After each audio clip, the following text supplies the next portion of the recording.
Nisin më në fund punimet për hapjen e rrugës pas Bashkisë së Vlorës në lagjen 15 tetori.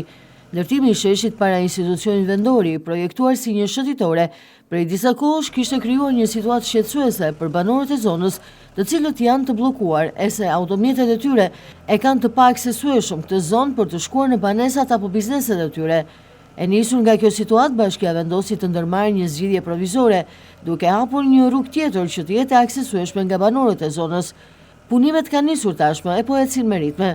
Rruga e Kadaljen pas ndërtesës së Bashkisë së Vlorës e pritet të jetë me një sens kalimi, por banorët theksojnë se parametrat e këtij investimi nuk janë të standardit të duhur, pasi sipas tyre rruga është shumë e ngushtë e se në të nuk mund të shkëmbehen dot 2 automjete. Nuk sill asnjë gjë ku kalon aty makinë. Është dy kalim është. Aty vetëm për këmbësor është, edhe për këmbësor nuk të leverdisë njësoj, si këtu edhe atje. Ka ndonjë ndryshim jo. Ka sjell problem bllokimi i sheshit? Po, ka për shumë. Kam për shumë. Të gjitha këto që janë negocjet e të gjitha këto nuk kanë më punë siç kanë patur. Më edhe ne. Çfarë të themi, ja, ju e shikoni vetë. Vim rreth e rrotull për të ardhur në shtëpi.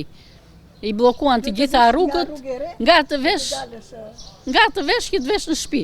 Kjo rruga këtu nuk e kuptoj. Ku do dal, ku do vej, çfarë funksioni ka. Se nuk e shikoni zgjidhje. Po çfarë rrugë zgjidhje? Asnjë rrugë zgjidhje është. Po s'është. Me gjithë shqetësimin e banorëve, tashmë investimi po realizohet e po ecën me ritme të larta. Rruga po ndërtohet e duket se gjithçka do të jetë një zgjidhje për banorët dhe bizneset e lagjes 15 tetori, që do të lidhë 2 lagjet e vjetra të njohura si Karabash dhe Vrenez.